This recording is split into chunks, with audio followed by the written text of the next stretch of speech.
Linda Slayton. Linda Slayton, de 31 años, vivía en Lakeland, Florida. Tenía 2 hijos, Tim, de 12 años, y Jeff, de 15.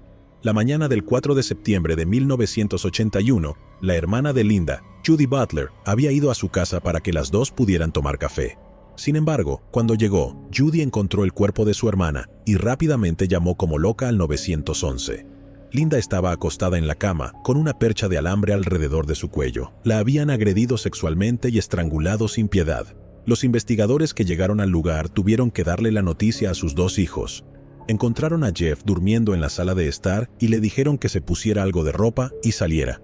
Una vez afuera, Jeff vio lo que parecían ser todos los policías del estado de Florida, equipos de noticias y su tía Judy llorando a moco tendido. Entonces, Judy le contó lo que le había pasado a Linda. En el segundo dormitorio, un oficial despertó a Tim, el otro hijo de Linda, todavía en pijama, pero pasó por delante de la puerta cerrada del dormitorio de su madre.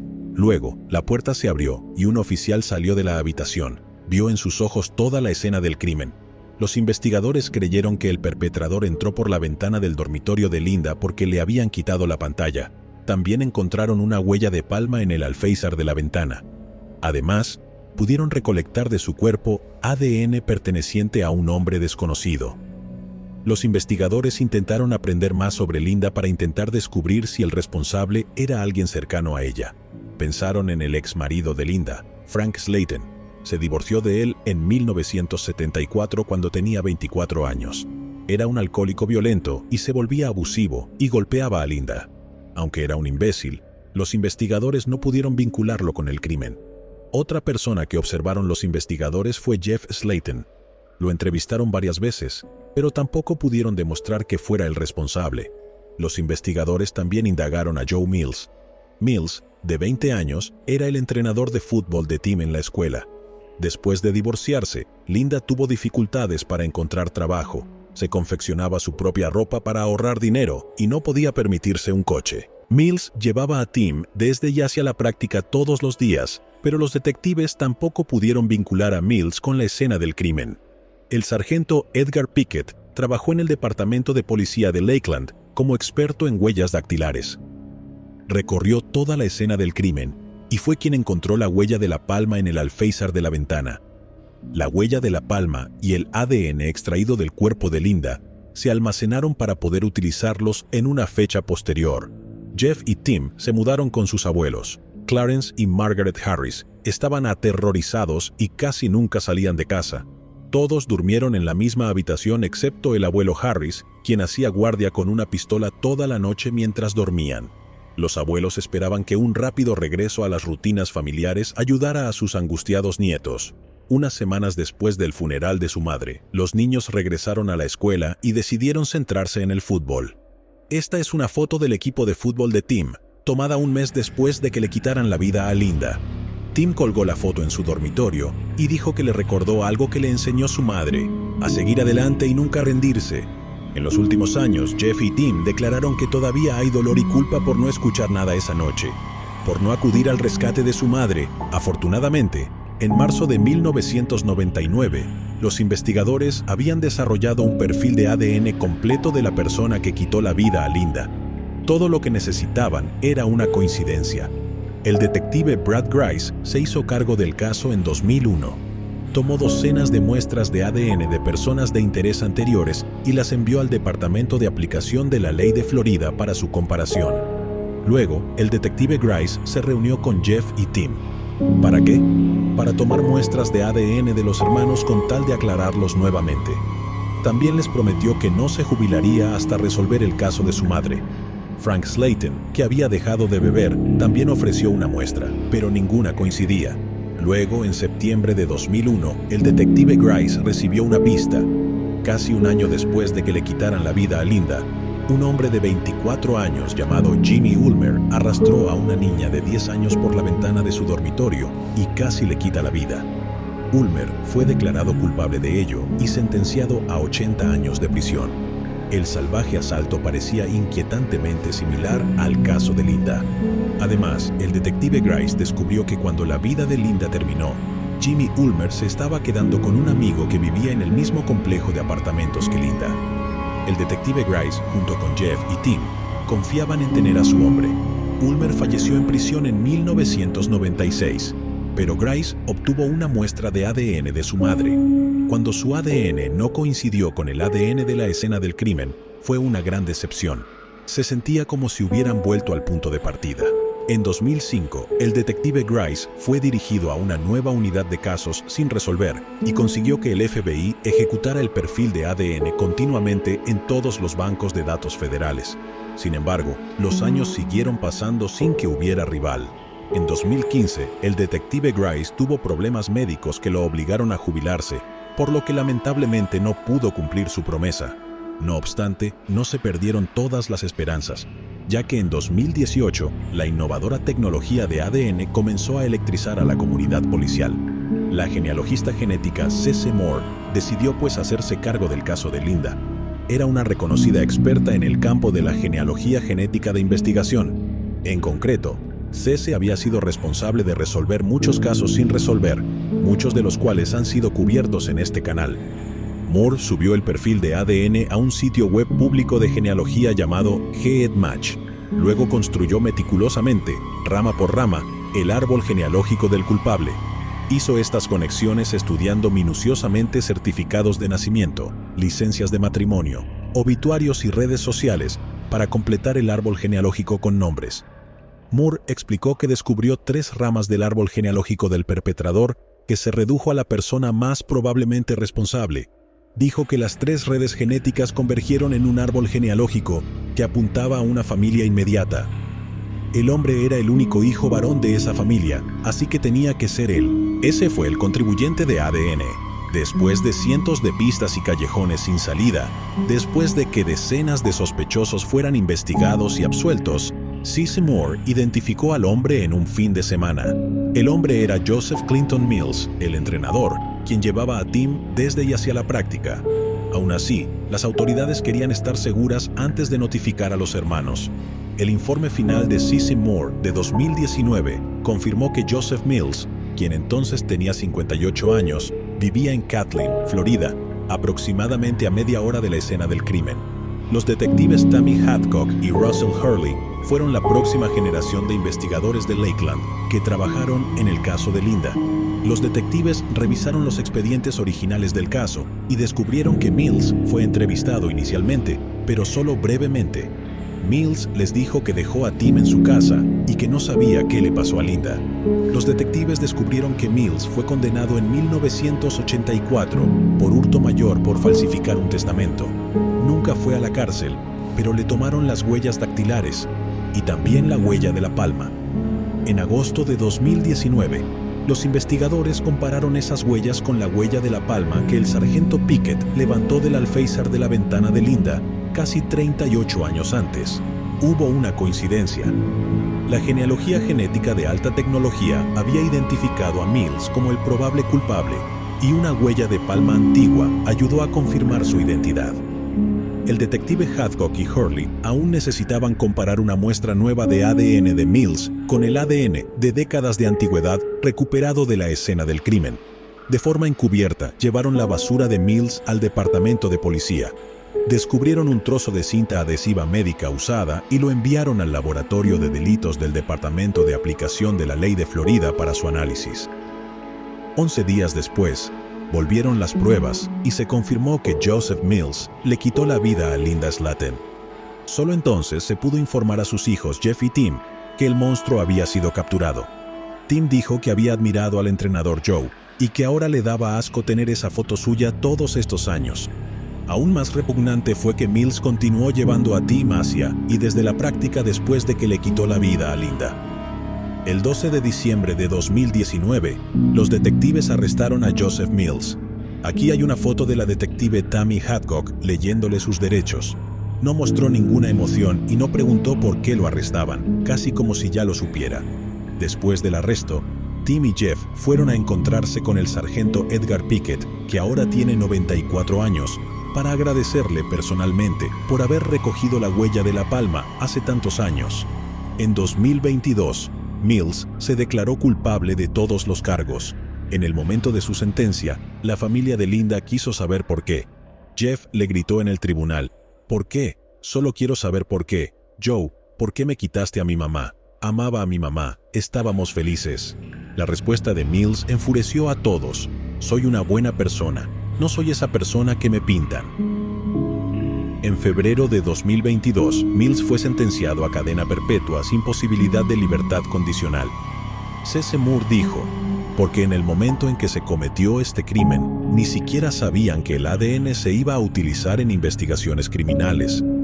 Por eso, el hecho de que hayan recopilado eso y luego ese departamento lo haya almacenado de manera responsable y cuidadosa durante todos estos años es muy importante. Si eso no hubiera sucedido, no podríamos haber hecho nuestro trabajo. Jeff y Tim dicen que están decididos a seguir adelante lo mejor que puedan, a vivir bien la vida para su madre y sus familias. Los hermanos también saben que nunca habrían sobrevivido a su terrible experiencia el uno sin el otro. Se mantienen muy unidos, viven a pocos kilómetros de distancia y comparten pasatiempos apasionantes como restaurar automóviles. Jeff y Tim visitan juntos la tumba de su madre con frecuencia y encienden una vela junto a un retrato de ella en cada aniversario. Flora Stevens. Flora Stevens, de 36 años, vivía en el condado de Sullivan, Nueva York, en 1975. Era empleada del Hotel Concord y estaba casada con Robert Stevens. El 3 de agosto de 1975, Robert la llevó a una cita con el médico en el Hospital General Comunitario ubicado en Monticello, Nueva York. Cuando Robert volvió a recogerla, ella había desaparecido. Denunció su desaparición después de no poder encontrarla. Los detectives revisaban periódicamente el caso para encontrar a Flora, pero nunca pudieron desarrollar pistas. El 15 de septiembre de 2017, un investigador de la policía del estado de Nueva York se puso en contacto con la oficina del sheriff del condado de Sullivan y dijo que se habían encontrado un conjunto de restos óseos no identificados en el sur del condado de Orange. La mujer cuyo cuerpo había sido abandonado coincidía aproximadamente con las características generales de Flora, y el investigador esperaba que algún pariente vivo pudiera proporcionar ADN para su identificación. En cambio, los investigadores descubrieron que alguien estaba usando el número de seguro social de Flora en Massachusetts. Los detectives rastrearon el número de seguro social de un centro de vida asistida en Lowell, Massachusetts. El personal del centro confirmó que el número pertenecía a Flora Harris, que había estado en el centro desde 2001. Los investigadores decidieron ir a hablar con Flora, de 78 años, pero descubrieron que sufre demencia y no puede pronunciar más de una o dos palabras a la vez. Ella reconoció su identificación del Hotel Concord como propia. Los funcionarios pudieron rastrear los registros médicos de Flora hace unos 30 años y descubrieron que pasó un tiempo en un asilo de ancianos en New Hampshire y en el Hospital St. Luke's Roosevelt en Manhattan.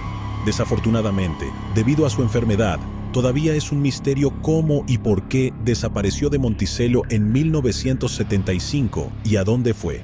Es frustrante que las autoridades no hayan podido localizar a ningún familiar vivo. Cuando le mostraron una foto de ella más joven, Flora dijo, y cuando le mostraron una foto de su marido, Robert, dijo, Robert. Esto confirmó a los investigadores que Flora Stevens y Flora Harris son la misma persona. Hablando de Robert, lamentablemente nunca supo qué le pasó a su esposa y ya no está vivo, Gabriel Nagy. Gabriel Nagy vivía en Sydney, Australia con su esposa Pamela, su hijo Steven y su hija Jennifer.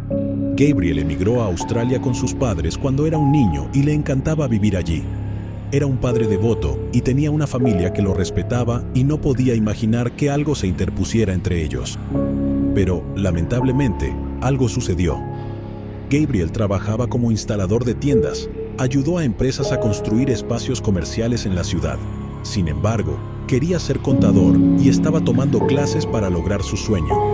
El 21 de enero de 1987, Gabriel fue a la ciudad a hacer unos recados. Llamó a su esposa Pamela para decirle que estaría en casa para almorzar. Pamela le preparó comida y esperó a su marido, pero él nunca regresó a casa. Esperó hasta recibir una llamada que cambió su vida para siempre. La policía encontró el casco calcinado del coche de Gabriel al costado de la carretera. No se encontró ninguna señal de él. Pamela y sus dos hijos empezaron a repartir folletos sobre personas desaparecidas por todo Sydney. Seguramente alguien tenía que saber qué pasó con Gabriel tras el accidente automovilístico. Desafortunadamente, nadie lo sabía. 2 semanas después de la desaparición de Gabriel, la policía determinó que retiró dinero de un banco en la ciudad de Newcastle.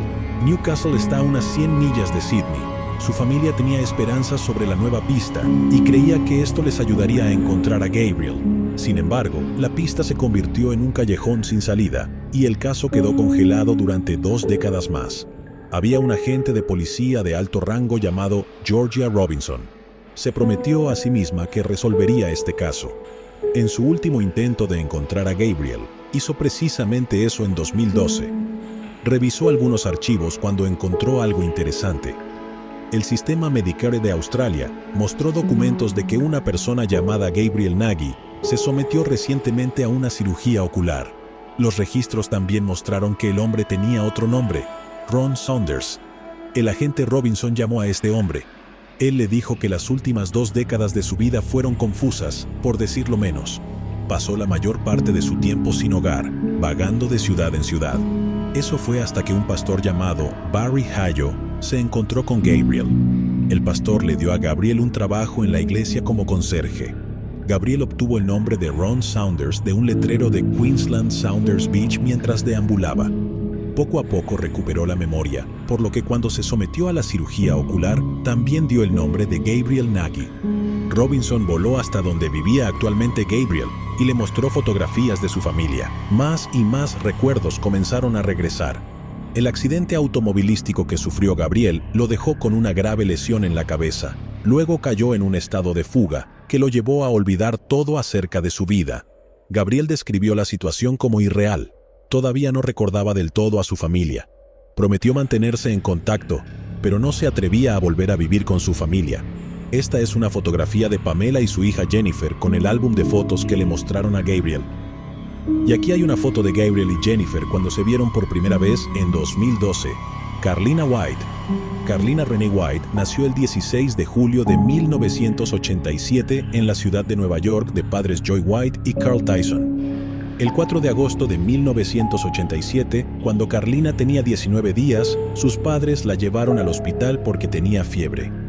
Una mujer vestida de enfermera había consolado a los padres en el hospital, pero en realidad no era empleada del hospital.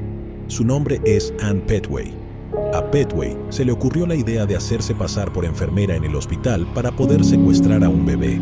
Tuvo una serie de abortos espontáneos y se dio cuenta de que no podía concebir. A las 2:30 de la mañana, después de que los padres de Carlina la trajeran al hospital, Petway le quitó la vía intravenosa a Carlina y la secuestró. El hospital contaba con videovigilancia, pero en ese momento no funcionaba. Así, la única descripción de la mujer provino de Joy White y Carl Tyson. Un guardia dijo que una mujer que coincidía con la descripción salió del hospital a las 3:30 de la mañana y que no se veía ningún bebé, pero que podría haber estado cubierto. El secuestro de Carlina White se conoció como el primer secuestro de un bebé conocido en un hospital de Nueva York. Carlina fue criada como Nedra Natty Nance por Petway en Bridgeport, Connecticut. Estaba a unas 45 millas de donde vivían sus padres. Carlina asistió a la escuela Thomas Hooker y se graduó de la escuela secundaria Warren Harding. Petway y Carlina se mudaron más tarde a Atlanta, Georgia. Carlina empezó a sospechar en su adolescencia que Petway no era su madre biológica porque no podía proporcionar un certificado de nacimiento. En 2005, Carlina quedó embarazada. Le pidió a Petway que le entregara el certificado de nacimiento para poder solicitar un seguro médico. Luego, Petway obtuvo un certificado de nacimiento falsificado de Connecticut.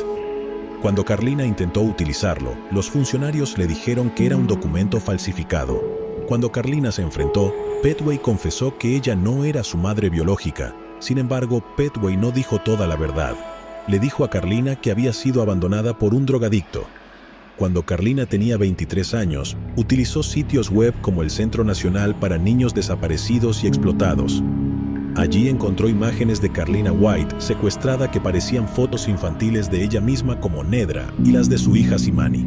Carlina decidió llamar al teléfono directo del centro y pudo ponerse en contacto con su familia biológica. En enero de 2011, las pruebas de ADN confirmaron que ella era la desaparecida Carlina White.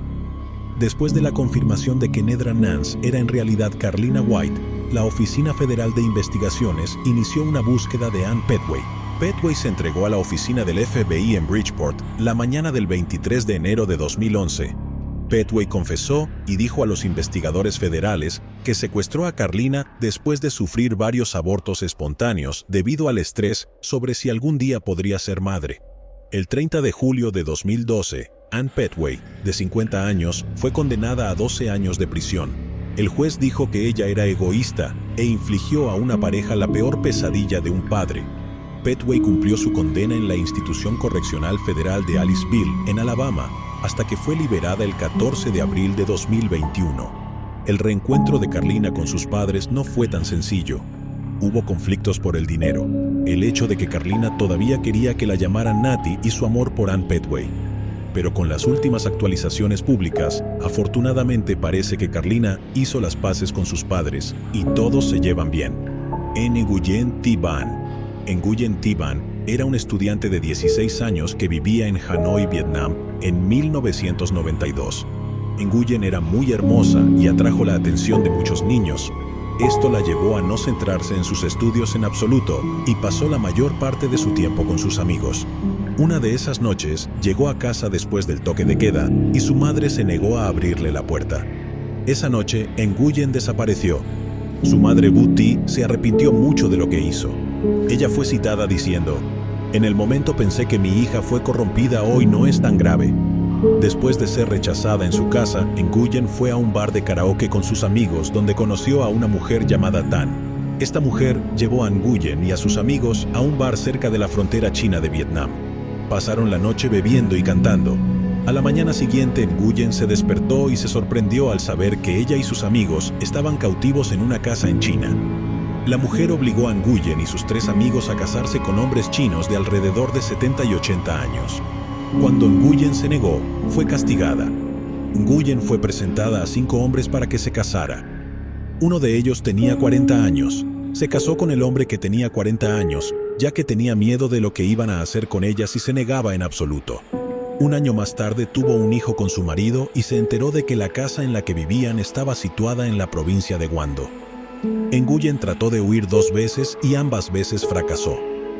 Después del fracaso de su tercer intento, fue encadenada durante 2 semanas. Un conductor vietnamita que trabajaba en una granja cerca de su casa le rogó que la ayudara después de contarle toda la historia. Al conductor se le ocurrió la idea de ponerla en una jaula con cerdos en la parte trasera de su camión para asegurarse de que no la vieran. Condujeron 70 millas antes de tomar un taxi. Siguieron moviéndose a la frontera de Vietnam con China por otros 100 kilómetros. Después de despedirse del taxista, el camionero y Nguyen viajaron durante 3 meses más de camino a la frontera. En la frontera se encontraron con un taxista que los llevó gratis a la frontera porque no tenían dinero. Al entrar en Vietnam, Nguyen tenía miedo de que su familia hubiera fallecido. Esto ocurrió 21 años después de su desaparición. El camionero le dijo a Nguyen, sin embargo: "Si tus padres fallecieron y tu familia no te acepta, puedes volver y vivir conmigo". Con esa tranquilidad, Nguyen fue a buscar a su familia, pidió ayuda a muchas personas desde que Hanoi cambió tanto desde que se había ido. En un giro sorpresa, la 6ª persona que le preguntó fue su propio tío. No se reconocieron hasta que Nguyen le dijo que era la hija de Miss Ha. Su tío dejó caer el paquete de verduras que llevaba y corrió a la casa de su hermana. Al principio no le creyó hasta que vio a su hija perdida con sus propios ojos. Los datos del Ministerio de Seguridad Pública de Vietnam muestran que, desde 2010, se han registrado más de 3.000 casos de trata de seres humanos que han afectado a casi 7.000 víctimas, en su mayoría mujeres y niños, de zonas pobres y rurales. Una mayoría fueron vendidos a hombres que buscaban esposas en China, Malasia y Corea del Sur, o simplemente para tener hijos. China rescató a más de 100 mujeres traficadas en el país, muchas de ellas vendidas como novias, en una operación conjunta con Camboya, Laos, Myanmar, Tailandia y Vietnam entre julio y diciembre de 2018. Petra Pacitka. Petra Pacitka era una estudiante de informática de 24 años en la Universidad de Braunschweig, en Alemania. El 26 de julio de 1984, visitó a su dentista y luego fue a una tienda para comprar un cartucho de impresora que planeaba regalar a su hermano menor Karsten para su cumpleaños. Petra también le dijo a su vecina Misha que riegue sus plantas mientras está fuera. Planeaba visitar a sus padres en Wolfsburg para las vacaciones. Petra informó a sus padres cómo está deseando estar allí para las vacaciones, terminando su tarea escolar y cuidando a su hermano menor. Su familia estaba emocionada porque Petra volviera a casa, pero desafortunadamente nunca lo hizo. Al principio pensaron que se quedaba más tiempo en la universidad, pero no había señales de ella allí. 2 días después, cuando se perdió la fiesta de cumpleaños de Karsten, sus padres denunciaron su desaparición. A continuación se produjo una búsqueda policial masiva. Su desaparición también apareció en la televisión, pero no llegaron pistas. No había mucho para la policía y el caso se enfrió. En 1985, un aprendiz de carpintero de 19 años conocido simplemente como Günther K. confesó haber puesto fin a las vidas de Petra y de una niña de 14 años. Sin embargo, la policía no creyó su historia y descubrió que no tenía nada que ver con la desaparición de Petra. En septiembre de 2015, 31 años después de la desaparición de Petra, hubo un gran avance en el caso. La policía fue llamada al apartamento de una mujer de 55 años llamada Petra Schneider en Düsseldorf. Quería denunciar un robo. La policía quería ver su identificación y solo entonces les dijo la verdad. Luego admitió que ella es la niña que desapareció hace 31 años. Dijo que planeó cuidadosamente su desaparición. Incluso después de ser encontrada, no quiere tener contacto con su familia. Desde su desaparición, vive en varios lugares de Alemania bajo el nombre de Petra Schneider. No tenía pasaporte, documento de identidad, cuenta bancaria, médico, dentista, ni seguro. Petra ahorró 4.000 marcos alemanes, equivalentes a $2.000, para financiar su desaparición. Evitaba a todos y se mantenía reservada principalmente. Si no fuera por el robo en su apartamento, es posible que el caso nunca se hubiera resuelto. Su familia está devastada. Su padre falleció hace unos años, pero su hermano y su madre estaban en shock y llorando cuando escucharon la noticia. La policía intentó organizar una reunión entre Petra y su familia, pero ella se muestra inflexible en no querer volver a verlos nunca más. Déjame saber en la sección de comentarios si crees que Petra debería haberle dicho a su familia que estaba a salvo después de irse. Denise Bolzer. Denise Bolzer era una mujer de 24 años que vivía en Raymond, New Hampshire. Trabajó como contable para una pequeña empresa. El 17 de enero de 1985 desapareció y la única pista fue una nota que quedó atrás. Cuando su marido llegó a casa, encontró la nota que decía: «Tenemos a su esposa». Unos días después de su desaparición, la policía encontró su camioneta en el aeropuerto Logan de Boston. Su tarjeta de seguro social, certificado de nacimiento y tarjetas de crédito estaban cuidadosamente organizadas y todavía en el auto. Las autoridades siguieron la teoría de que pudo haber sido secuestrada, pero no pudieron encontrar evidencia real aparte de la nota anónima. Más tarde llegaron a creer que tal vez se había ido por su propia voluntad, pero su familia, con la que era muy cercana, creía que se trataba de un crimen. Un año después de su desaparición, fue acusada in absentia de malversación de $12.000 de la empresa para la que trabajaba. Eso fue todo lo que la policía tuvo que hacer y el caso quedó cerrado. Eso fue hasta 17 años después, en 2002. Fue entonces cuando el FBI creyó haberla encontrado. Ahora se llamaba Denise Jones. Ella todavía era contable y había formado una nueva familia. Denise, de 42 años, estaba eufórica al ver a su familia cuando llamaron a la puerta. Explicó que su jefe quería acabar con su vida por culpa del desfalco. Denise afirmó que malversó más cerca de $100.000. Los fiscales del condado retiraron los cargos en su contra porque su antiguo jefe falleció hace mucho tiempo. Denise vivió en Carolina del Sur, las Bahamas, California y Hawái, mientras estuvo desaparecida y vivió en Florida desde 1996. Su actual esposo estaba atónito, pero dijo muchas cosas que antes no tenían sentido ahora. Denise siempre estaba deprimida el Día de la Madre y de mal humor los días festivos. Ella nunca habló de su familia. Craig Williamson, de 46 años, y Christine Reinhardt, de 41, se casaron en Lake Tahoe, California, el 7 de octubre de 1990. Fue un segundo matrimonio para ambos. Craig y Christine se conocían desde hacía solo un mes, pero sabían desde el principio que se querían. Christine dijo que estar casada con Craig es como una luna de miel. Ella dijo que él es la persona más sincera, amorosa y afectuosa. Los dos compraron una granja en Clintonville, Wisconsin, el estado natal de Christine, y emprendieron una renovación inmediata. Ampliaron el granero e instalaron grandes tanques y comenzaron a criar un exótico y sabroso pez africano llamado tilapia. Su plan era entrar en el lucrativo negocio de la piscicultura y la venta de tilapia en todo el país. Craig preparó especialmente un autobús antiguo para transportar el pescado. El 28 de agosto de 1993, Craig cargó y partió hacia Colorado para vender el pescado. A Christine le preocupaba que él condujera porque había sufrido una conmoción cerebral 4 semanas antes. Todavía experimentaba dolores de cabeza y visión borrosa. Cuando Craig llegó a Colorado Springs, alquiló un automóvil para citas de negocios. A las 9 de la noche del 30 de agosto, la noche anterior a su regreso a casa, él y Christine hablaron por teléfono por última vez.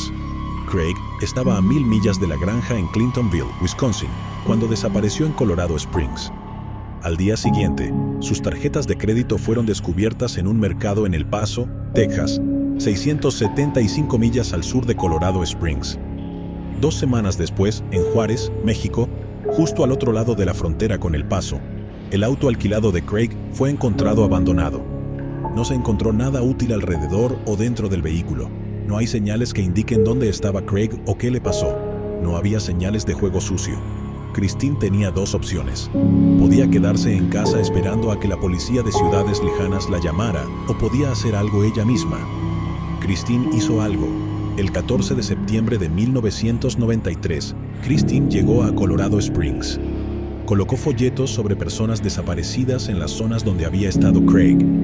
Christine también visitó el hotel en el que habían visto a Craig por última vez.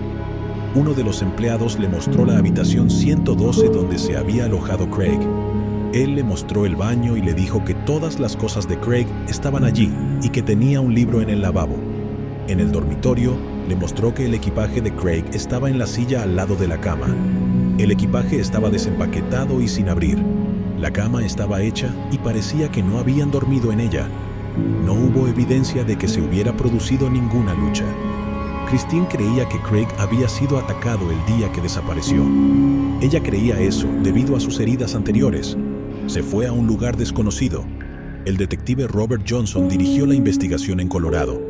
Le mostró a Christine el área donde encontraron el autobús escolar con los peces aún estacionados. Christine teorizó que Craig revisó el autobús escolar y luego, de camino al auto de alquiler, alguien se le acercó por detrás y lo golpeó en la cabeza. Ella fue citada diciendo: "Esto está completamente en consonancia con el carácter de Craig. Es que él se levantaba y no entraba y decía que estoy herido, ayúdame. Él pensaría que tengo que seguir adelante con las cosas, que tengo que estar haciendo algo, que se supone que debo ir a algún lugar y tengo que regresar". Y vagaba hacia las luces brillantes del estacionamiento y el intercambio y se alejaba de allí. El caso quedó congelado por un tiempo, ya que los investigadores y Christine no pudieron encontrar pistas útiles. Luego, estaciones de televisión de Colorado y Wisconsin informaron sobre la desaparición de Craig y la búsqueda de Christine. A los pocos días, una enfermera jubilada de Montana se presentó para informar lo que había presenciado. La enfermera jubilada es Judy Inman. Vio la cobertura de la desaparición de Craig en la televisión y lo reconoció. 2 semanas después de la desaparición de Craig, Judy viajaba de Montana a Washington en un tren cuando vio a un hombre de aspecto desaliñado a bordo. Recordó que cuando el hombre subió por primera vez al tren, 2 borrachos lo estaban acosando. Vio al hombre caminando por el pasillo, claramente buscando algo. Luego dijo que tenía que volver al pez y lo repitió una y otra vez. El hombre habló de un gran edificio con grandes tanques donde guardaban el pescado y que los peces no eran de América. Como enfermera jubilada, Judy Inman sabía que algo andaba mal con el hombre. Sabía que él no estaba borracho ni enfermo mental. Judy pudo determinar que definitivamente tenía algún tipo de lesión en la cabeza, porque ella había atendido a pacientes así en el pasado. Después de escuchar lo que Judy había dicho, Christine quedó convencida de que el hombre en el tren era en realidad Craig, especialmente por sus divagaciones sobre el pescado de fuera del estado. También creía que él se dirigía a Washington, porque inicialmente se habían conocido allí. Christine empacó todo lo que necesitaría y viajó a Washington. También hizo las maletas para Craig, por si acaso lo encontraba. Christine emprendió una odisea de 6 semanas. paralela a la ruta del tren de Judy Inman desde Whitefish, Montana, a Portland, Oregon. Christine fotografió todas las estaciones de tren a lo largo del camino y fue a varios lugares a lo largo de la ruta del tren en la que estaban Judy Inman y el hombre. El 26 de diciembre de 1993, Christine conoció personalmente a Judy Inman por primera vez y le mostró las fotografías de cada estación de tren a lo largo de la ruta.